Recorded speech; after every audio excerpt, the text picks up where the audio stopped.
All this week, we are talking about artificial intelligence. Whether you love it, you hate it, you use it, you know absolutely nothing about it, or maybe you're just curious. Over the next 5 days, we're talking to AI experts here on our show to learn more so you can know more. And we start our Eye on AI week with how AI is changing our workforce. Some call it the job killer, and here's why.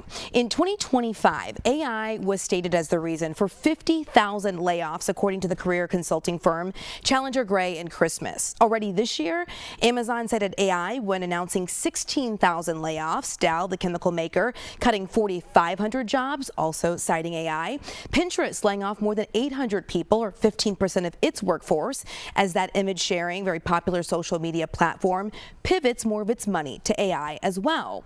But let's look at the flip side. Job listings looking for people with AI skills, they're rising fast. In 2025, more than 80,000 job postings mentioned generative AI skills. That's a 100% increase from the year before. This is all according to Lightcast, which tracks labor market data.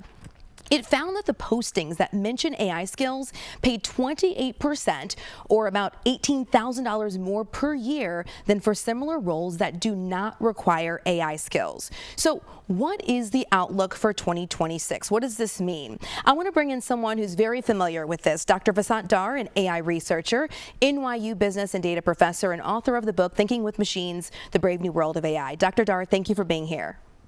Delighted to be on the show, Audrina. You're the perfect person to talk to. You've been working in the space for decades, and your book chronicles the evolution of AI, which we know so many fear will take away the need for people when we talk about jobs. You address this in your book. What would you say is the bottom line here? What do you want people to know about this? Audrina, this is a pivotal technology that you cannot afford to ignore. You ignore it at your own peril.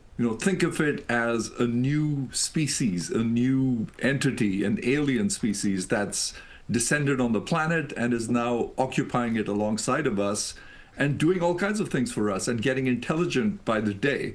So this is going to change work, unlike previous waves of technology that changed sort of the grunt work, that automated a lot of the sort of brawn. This is about automating or doing things that are cognitive, right? So this is about cognitive skills that's bringing to the table. And so it's something that you really can't ignore because it's going to affect all of us. And that's why I wrote the book. I wrote this book for everyone because the future, whether we like it or not, is about thinking with machines. And speaking of that, the Pew Research Center says about 20% of workers right now already use AI on the job. And one thing you say is we've got to work with it as a sort of thought partner, not as a magic ball. So how are companies reshaping and redesigning their workloads? Well, the kinds of layoffs that you're seeing are for sort of routine, sort of what I call low stakes cognitive tasks, right? This is like low stakes cognition. You collect information, you create reports, you pass the information along. There isn't any real sort of decision making or critical thinking associated with those kinds of roles. And those are the ones that are most at risk. What people really need to do is to figure out how to use AI as an amplifier as opposed to a crutch. So you don't tell it to solve something for you. You ask it to think alongside of you and become better as you go along. So the trick is to use it to amplify your ability as opposed to become disempowered by it, but just telling it to solve problems for you. I think that was so interesting when you and I talked about this, that you talk about that working with machines. Like you said, you don't want it to take away your own thinking because that will potentially lead to you not being valuable in a job. I want to note that researchers at MIT now say that AI can already do the job of about 12% of the current U.S. labor force. What do you say to people who are either in entry-level or lower-level jobs, or they're kind of saying, what should I do with all of this information that I have about AI now? Well, Audrina, the answer is no different from what it was in the 80s when large numbers of people got replaced by, robotic process automation. And people lost their jobs, they had to retrain, they had to reskill.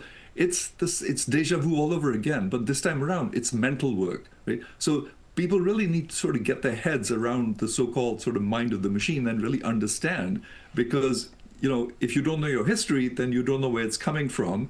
And so they need to understand why AI looks the way it does, what are its capabilities, what's it going to do in the future, and am I becoming obsolete? How am I going to add value? And that's the key question that everyone needs to ask themselves. Like, what parts of my job is it going to change? What parts of my job will it amplify? How do I really train myself for this, impending, what I call a bifurcation of humanity, where in a sense the rich get richer. The more you know, the more it can amplify you, but you need to get to that level of knowledge where it can begin to amplify you, as opposed to sort of completely disempower you, where it just becomes a crutch. So important to keep in mind. I'm learning so much through this. Dr. Vasant Dhar, thank you so much for being with us. I appreciate your insight. Thank you. Delighted to be on the show, Audrina.